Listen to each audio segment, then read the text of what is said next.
กับสบายดีและสวัสดีเด้อพ่อแม่พี่น้องFCเบิร์ดสุคนเนาะ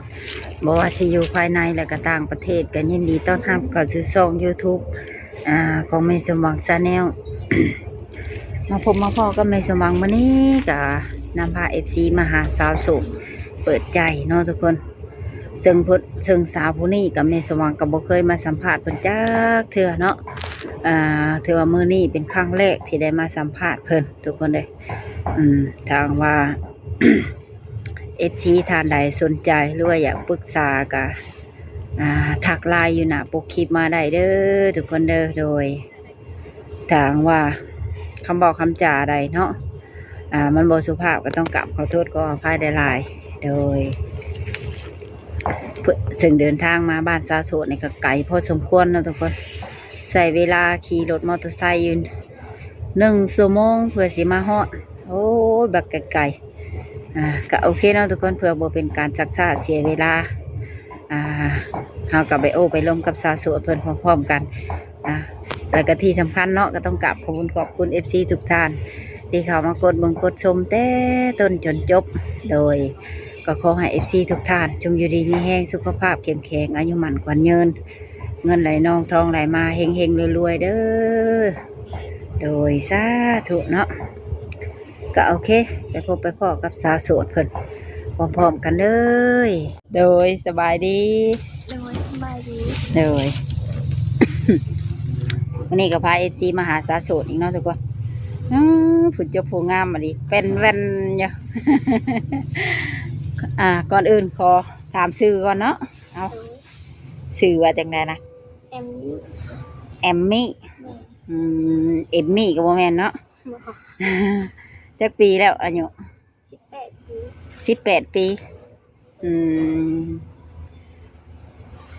ผ่านมาเนี่ยเคยแต่งงานหรือบ่เคยยังบ่เคยแต่งงานสู่แฟนได้จะเคยมีแล้วเคยมีแต่เลิกกันคบกันได้จักเดือนบ่ฮอดเดือน ตามภาษาเด็กน้อยเนาะ เจ้าเองนี่แบบเป็นลูกผู้ที่เท่าไหร่ผู้ที่3มีไอ้น้องคิงทั้งหมด7 คน5 คนคือมื้อนี้นี่ออกมาเปิดใจหาคนคุยชื่อบ่หรือว่าหาคู่ชีวิตหาคนคุยคุยไปคุยมาคุยถึงใจเลยก็สิเอาอยู่บ่เอาค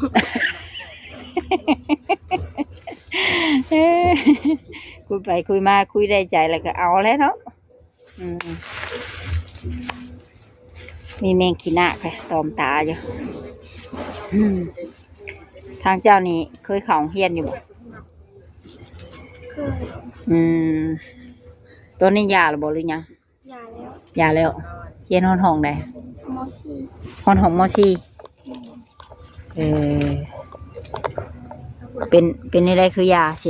ศรษฐกิจสิบ่แม่ออกไปหาเงินหาเงินเมืองไทยบ่หรือเมืองลาวฮะนี่เมืองลาวโอ้เฮ็ดงานโรงงานบ่หรือว่านี่แหละได้จักเดือนไปเห็นงานมอเดือนเช้า มันเป็นในเวียงนักบ่อายุบ่ฮอดตอนนั้นอายุยังบ่ฮอด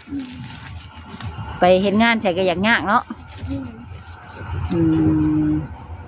เพิ่นก็ให้เงินเดือนอยู่บ่ฮอดเดือนให้รายบันไดฮอดบ่ลาด500,000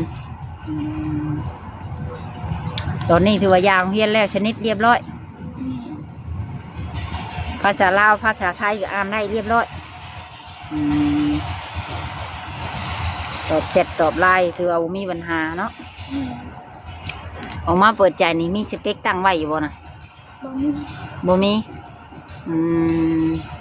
เอาอายุจักปีกะวะ35ขึ้นไปหาจักปีบัด50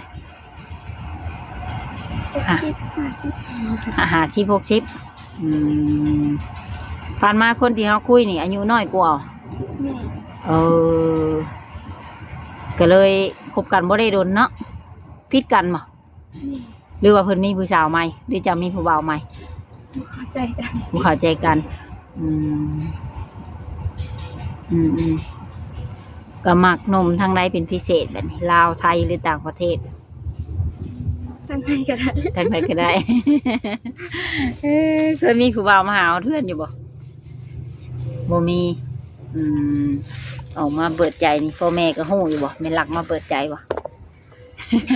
โอ้โห ฮู้อยู่อืม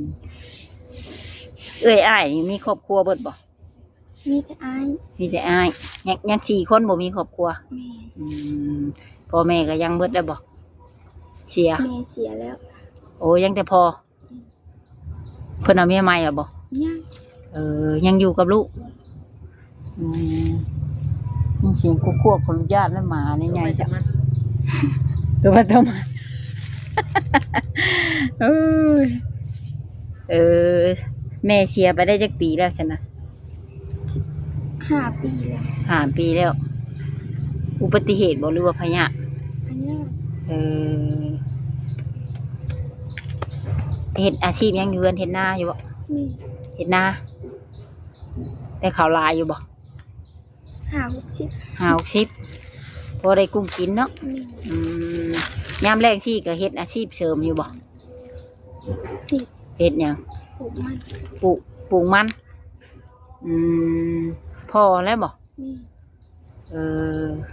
โอ้ถือว่าพ่อเจ้านี่ก็ยังมีความอดทนเนาะอยู่น้ำลูกจนฮอด5 ปี บางคนนี่เมียเสียบ่ทันฮอดปีก็เอาเมียใหม่เด้แต่นี่เพิ่นยังอยู่นำชุมเจ้าจนฮอด5 ปี ลูกเพิ่นผู้น้อยสุดนี่จักปี 8 ปี 8 ปี เดี๋ยวนี้นะ แม่ แสดงว่าแม่เจะเสียก็แต่น้องเจ้า3 ปีเนาะอืมเก่งเนาะพอเจ้าเลี้ยงลูกหาคนพออยู่เพื่อนตัวเองบ่หรืออยู่เพื่อนน้ำพ่อเฒ่าแม่เฒ่า มีเพื่อนตัวเอง เออพอเจ้าก็เป็นคนกับบ้านนี่แหละติ แม่ ทางว่าเจ้ามีครอบครัวนี่สิเอาแบบมาอยู่เพื่อนเจ้าพี่บ่หรือไปอยู่เพื่อนน้ำผัว เจ้านะมาอยู่พี่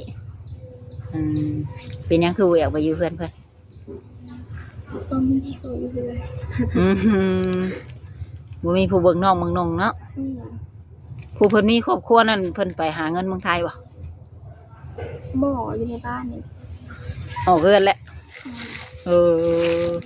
แสดงว่ายัง4 คนบัดหาทั้งพ่อเพิ่นมียิงจักคนก็ 2 2เจ้ากับเอื้อย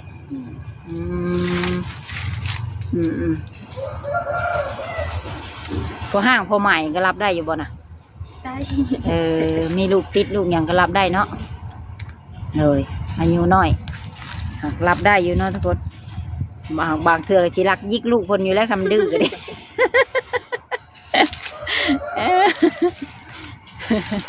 ทางเจ้าเองนี่เป็นคนนิสัยใจคอแบบใดใช่ไหม เขาบอก ใจ คนนี้เงียบ เงียบเวลางอนนี่แสดงออกแบบใดเงียบบ่หรือว่าแห้งด่าโวยวาย เงียบ เวลางอนนี่แม่นชกงุ่มกันนั่นแล้ว เป็นคนได้พี่เป็นชาวงอนแบบบากเลย ชกยุ่มเขากันนั่นแล้วอ่ะ เคยไปเที่ยวเคยไปหาเที่ยวอยู่บ่ฮอดชวันชวินไปบ่ ไป ไปเป็นแบบงานเทศกาลบ่หรือว่าไปซื่อ มีงานเทศกาล ๆแบบบุญชงหอกชงเฮือไปสิติฝั่งไทยเคยไปอยู่บ่ บ่เคยไปถึงเลย มุกดาหารนี่ก็ยังบ่เคยไปถามว่า FC มาหามาลิ้นฮอดเฮือนนี่ก็สะดวกต้อนรับอยู่บ่ ก็ได้ ก็ได้เนาะยันว่าบางที FC เพิ่นบ่เชื่อเด้อโอ้ยยันสาวนี่มีผัวสุกเสื่องไว้แล้วว่า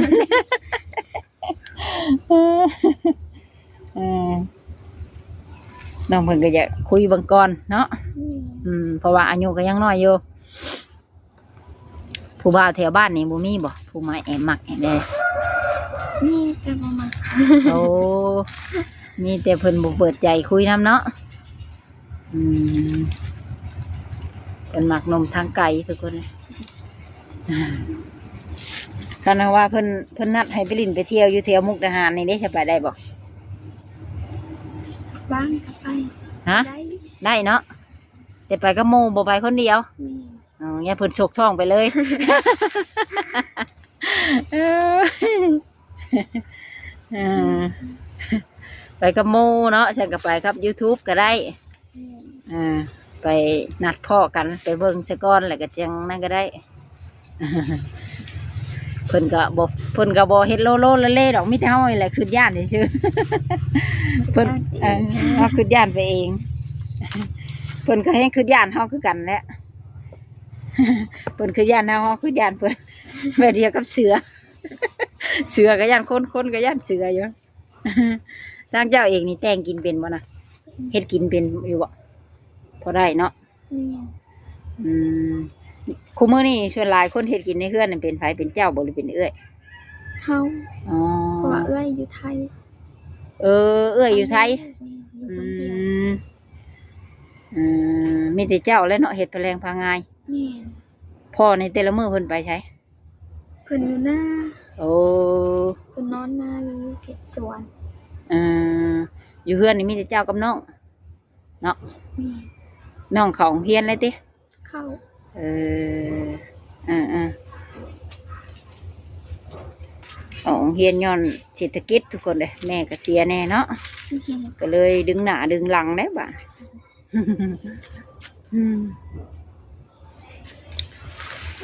กันผู้บางคนนี่เมียเสียนี่เอาเมียใหม่แล้วกันเพิ่นเอาเมียใหม่เจ้าก็สิอนุญาตดิพอจะ เดี๋ยวจะเปิด แล้วแต่เพิ่นเนาะเพราะมันเป็นความสุขของเพิ่น อืมยันว่าหามโมหายเจ้าเอาได้บ่เอ้ย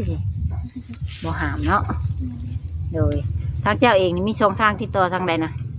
ทางล่าง ทางไลน์สะดวกคุยกับเพิ่นในเวลาได้กะ เวลา ช่วงใด ตอนตอนงาน ตอนง่ายบ่ตอนง่ายนี่แม่นตอนเที่ยงทุกคน อย่าไปFC มันยังตอนง่ายอ่ะ ตอนง่ายนี่มันประมาณตอนเที่ยงเนาะนอนดึกบ่ โมเล็ก บ่ดึก 3 ทุ่ม 3 ทุ่มบ่2 ทุ่มนี่ก็8 โมงเนาะ3 ทุ่มนี่ก็9 โมงเผื่อแต่งแรงแต่งง่ายแล้วก็ได้คุยหน้อยนึงก็มีหยังอยากฝากถึงหนุ่มอยู่บ่มีนะ ทางว่า FC ทักมาหรือว่าละเพิ่นไลน์มาก็ตอบเพิ่นในเด้อ โดย บ่เป็นคนขี้องค์ได้เห็นหน้าตาผู้เจ้าผู้งามเสร็จมากก็ดองไว้อยู่คือหน้ำไม้ดองเนี่ยบ่ได้เด้ เด้อจังว่าสิว่าน่ะสาวนี่ผู้เจ้าผู้งามบัดคือใจดำแท้ว่าเสร็จไปก็บ่ตอบ